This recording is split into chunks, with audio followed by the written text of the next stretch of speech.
The day my husband took everything, the judge looked at me like I'd lost my mind. I'm telling you this now from the quiet side of life, gray hair, sore knees, and a peace I had to earn the hard way. But back then, I was the woman everyone whispered about in the courthouse hallway, the one who gave up, the one who let him win, the one who must have been too broken to fight.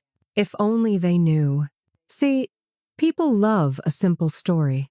Wife gets dumped, husband upgrades, family cheers, woman disappears. That's the version they wanted. So that's the version I served, warm, neat, and believable. Because when you're a woman who's been underestimated your whole life, you eventually learn something powerful. Being ignored is the best cover you'll ever get. Let me take you back. It was a Tuesday because life always punches you on a regular day. I was standing at our kitchen sink, hands in soapy water, when he walked in like he owned the air in the room. He didn't say, "We need to talk." He didn't even pretend to be sad. He said, "I'm done. I want a divorce, and I'm keeping it all." Like he was ordering off a menu. The house, the accounts, the investments, the company, the cars, everything. His mother was sitting at the table, perfect lipstick, fake sympathy, the same woman who'd treated me like a walking inconvenience for years. She didn't look shocked. She looked relieved, like the trash finally took itself out. And me? I dried my hands. I turned around. I met his eyes. I didn't cry, didn't yell, didn't beg. I just nodded. That was the moment he misread me. He thought I nodded because I was scared. No, baby. I nodded because I was ready. For years, I'd been the quiet one. The one who remembered birthdays, paid bills, scheduled appointments, kept the fridge full, kept the lights on. I was the glue, and nobody thanks the glue. They only notice it when things start cracking. He built his whole identity on being the provider, the boss, the big man. He loved walking into parties with his chest out, shaking hands, talking numbers like he invented money. Meanwhile, I was the one behind the curtain doing the boring work, the paperwork, the emails, the receipts, the files, the calendars, the stuff that makes a life actually function. And because I didn't flex, he assumed I didn't know. That night, after he went upstairs and shut our bedroom door like I was a stranger in my own house, I sat at the kitchen table alone. The same table where I'd wrapped Christmas gifts. The same table where I'd helped with homework. The same table where I'd swallowed my pride 1,000 times. I opened my old laptop, not to cry scroll, not to text a friend, to check something I hadn't looked at in a long time. And when I saw it, when I confirmed what I already suspected, my whole chest went calm in the scariest way, because my husband wasn't taking everything. He was taking something else. Something heavy, something ugly, something that looks shiny until you pick it up. And that's when I whispered to myself, real soft, like a prayer. The truth waited. He thought he was stealing my future, but what he grabbed was a ticking bomb. The morning after he told me he was taking everything, he left early, too early, didn't kiss my cheek, didn't say goodbye, just grabbed his suit jacket like he was late for a meeting that mattered more than me. I stayed seated at the kitchen table long after the door closed, not crying, thinking, because the truth was, I had already seen this ending coming. Men like him don't just wake up and decide to leave. They rehearse it. They practice it in their heads. They make sure they land on their feet before pushing you off the edge. And while he was rehearsing his big exit, I was watching quietly from the background. That's the thing about being underestimated. People talk freely around you. They forget you're listening. They forget you understand. He used to pace the house on phone calls, whispering numbers, contracts, names I wasn't supposed to hear. He thought I was too busy folding laundry or cooking dinner. But I heard everything. The late-night calls, the sudden business trips, the way he panicked when a bank letter showed up before he could intercept it. I wasn't stupid. I was patient. I started paying attention the way women do when something feels off, not with panic, but with pattern recognition. I noticed how the mail changed, how bills arrived in different envelopes, How certain accounts never showed up in our shared statements. How his confidence spiked right before money problems magically disappeared. That's when I stopped asking questions and started keeping copies. I'd photograph documents with my phone and email them to myself. I'd save files under boring names he'd never click. I learned which folders he never opened and which passwords he reused. I didn't confront him. I observed him. Because confrontation gives people time to lie. Silence gives them space to expose themselves. He thought I was depressed. He told people I'd lost my spark. He said I was struggling. Good. That story worked perfectly for me. While he was busy rewriting our history to make himself the hero, I was rebuilding my future in silence. Then came the day he sat me down and said the words he'd been practicing for weeks. I want a divorce. He said it calmly, like he was offering a solution, not detonating a bomb. He laid out his plan like a businessman. He'd keep the house, the company, the accounts. He said it was simpler that way, and I nodded. Again, that nod. That's the moment everything shifted, because inside my head, something clicked into place. I realized he still had no idea who he was dealing with. He thought I was weak because I didn't scream. He thought I was scared because I didn't argue. He thought I'd walk away with nothing because I wasn't fighting. What he didn't know was that I had already documented every decision he'd made for the past 5 years. Every signature, every loan, every transfer, every risk he took in my name without my knowledge. He thought I had nothing, but I had time, and patience, and evidence. And those 3 things together are far more dangerous than anger. That night, while he slept peacefully in the next room, I opened my laptop and began organizing the files, not to destroy him, just to tell the truth when the time came. And as I closed my laptop, one thought echoed in my mind. He thought he was taking everything, but he had no idea what he was really about. They don't scream. They sit quietly, waiting for the right moment to breathe. The morning after he told me he wanted the divorce, I woke up before sunrise. The house was silent in that hollow way it gets right before something big breaks. I made coffee, sat at the kitchen table, and opened my laptop like I'd done 100 times before. Only this time, I wasn't checking emails or paying bills. I was opening the door he never thought I'd touch. For years, I'd watched him work. Watched how he kept his important files in a separate drive. Watched how he reused passwords because he was too confident to be careful. Watched how he assumed I didn't understand what I was seeing. He always said, "You don't need to worry about this stuff. It's complicated." And he was right about one thing. It was complicated, but not impossible. I didn't hack anything. I didn't break laws. I didn't sneak. I simply followed the trail he left behind, careless, arrogant, and convinced no one would ever look closely. And once I started pulling threads, everything unraveled. There were loans he never mentioned, accounts opened in names I didn't recognize, transfers moving money in circles like smoke, trying to hide the smell of fire. Some of it was reckless. Some of it was flat out illegal. All of it was documented. And the scariest part? He had signed everything himself. I sat there in the quiet, scrolling through documents that could collapse a life. My hands didn't shake. My heart didn't race. I felt calm, because for the first time in years, the truth wasn't something I was afraid of. It was something I controlled. That's when I understood something important. I didn't need revenge. I didn't need to yell or expose him publicly or make a scene. I just needed to let him keep talking, let him keep signing, let him keep believing he was winning. Over the next few weeks, I played my role perfectly. I cried when he told me I'd be okay without him. I thanked him for being fair. I told friends I was heartbroken but hopeful. And while he played the hero in his own story, I quietly organized everything into neat little folders, timestamps, emails, bank records, signatures. I even named the folder something boring. Text documents. He never opened it once. Every night, I'd close my laptop, sit in the dark, and feel something settle in my chest. Not anger, certainty, because I knew something he didn't.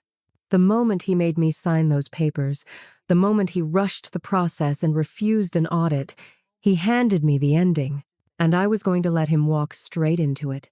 Without warning, without mercy, without ever raising my voice, I looked at my reflection in the dark screen and whispered to myself, just a little longer, because the truth was ready, and when it finally came out, it wouldn't just ruin his image. People think It would betrayal rewrite our always entire comes with story. shouting, Crying, slammed doors. They're wrong. Sometimes it comes wrapped in confidence. Sometimes it signs its own name. The mistake he made wasn't loud. It wasn't dramatic. It was quiet, almost polite. And that's why it destroyed him. By the time we sat down with the lawyers, he was already celebrating. I could see it in the way he leaned back in his chair, arms crossed, chin high. He thought he was walking into a formality, not a reckoning. He didn't even look at me. Didn't need to. In his mind, I was already erased. He talked fast, confident, smug, listing assets like trophies, house, vehicles, accounts, business holdings. Every word sounded rehearsed, like he'd practiced this moment in the mirror. I kept my head down. I nodded at the right moments. I played my part perfectly. The broken wife. The one who just wanted it over. When the attorney slid the paperwork across the table, he didn't even read it. He flipped pages the way someone flips, channels, bored, distracted, certain nothing important was on. He didn't notice the clauses. He didn't notice the footnotes. He didn't notice the legal language buried 3 pages deep. But I did, because I had read every word 100 times already. The document said he was taking ownership of everything. Not just the house, not just the business, everything. Including every loan, every debt, every personal guarantee he'd signed over the years without thinking twice. The same debts he'd sworn weren't a big deal. The same ones he told me not to worry about. I almost smiled when he signed his name. Almost. Because in that moment, the power shifted so quietly even the room didn't notice. The lawyer cleared his throat. Just to confirm you understand what you're assuming responsibility for? He waved his hand. Yes. Let's just get this done. I watched the pen move across the page. That was the moment his life split in two. He didn't know it yet, but he'd just agreed to carry every burden alone. When it was over, he stood up looking proud, relieved, victorious. He even said, "I'm glad we could be adults about this." I smiled back, not because I was being kind, because I was finally free. That night, I went home to my small apartment. No marble counters, no fancy furniture, just quiet. I made myself tea and sat by the window, watching the city lights blink like secrets. I didn't feel joy. I felt calm, because now the waiting was over.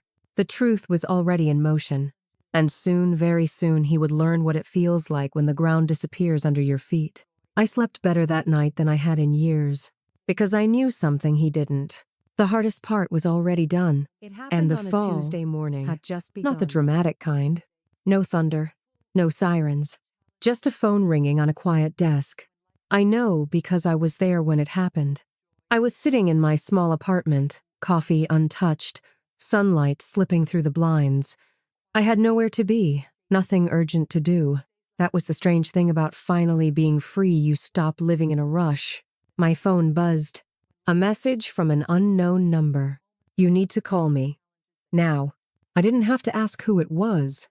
I waited 5 minutes before calling back. When he answered, he didn't sound like the man who had walked out of our marriage with his shoulders back and his head high. His voice was tight, shaky, strained in a way I'd never heard before. "Did you know about this?" he asked. I leaned back in my chair. "Know about what?" I asked calmly. "The bank. The accounts. The numbers don't add up." There it was. The moment. The moment he realized the ground under him wasn't solid anymore.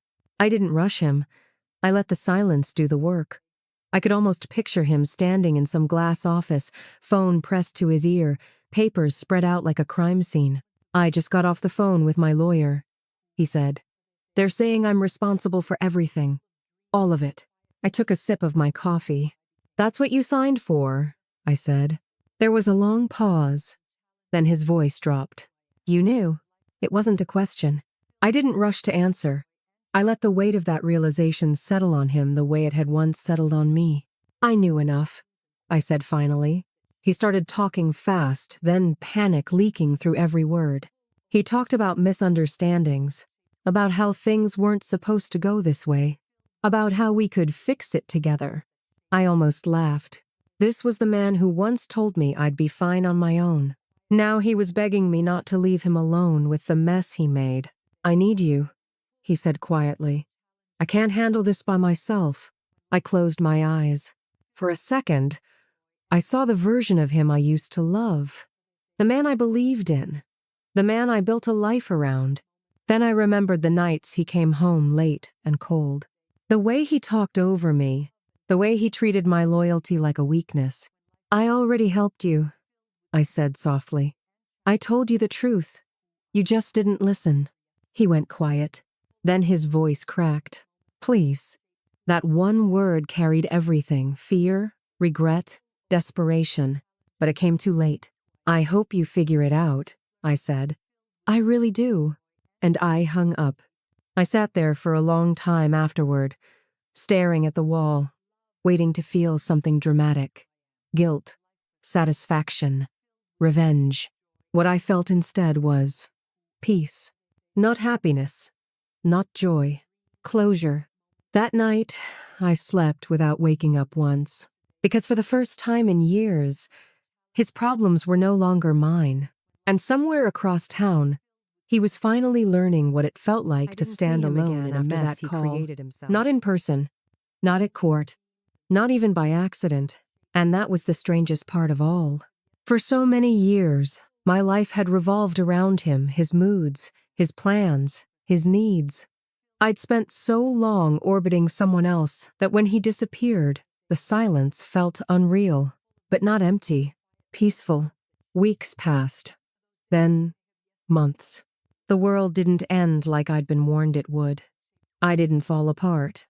I didn't crawl back. I didn't regret a single thing.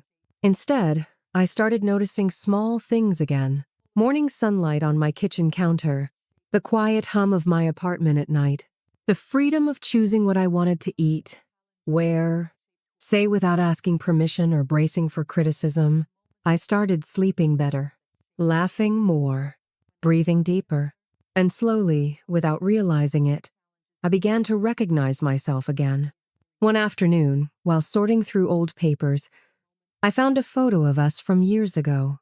We looked young, hopeful, unbroken. I studied his face for a long time, trying to feel something: anger, sadness, regret. But all I felt was distance, like looking at a stranger I used to know. That's when it hit me. The real victory wasn't watching him fall apart. It wasn't hearing about the debts, the lawsuits, the friends who stopped answering his calls. The real victory was that I didn't need to watch anymore. I had already walked away. Months later, I heard through someone else that he was still trying to fix things, still blaming everyone but himself, still asking people if they'd heard from me, still convinced I'd somehow planned everything from the beginning. Maybe I had. Or maybe I just finally chose myself. One evening, I stood by my window watching the city lights come on, one by one. I felt light, clear, free. I realized something, then something simple, something powerful. He didn't lose me the day I left. He lost me the moment he stopped seeing me. And I didn't win because he lost. I won because I survived, because I rebuilt, because I chose peace. And that was the moment I knew I wasn't the woman he left behind. I was the woman who walked away.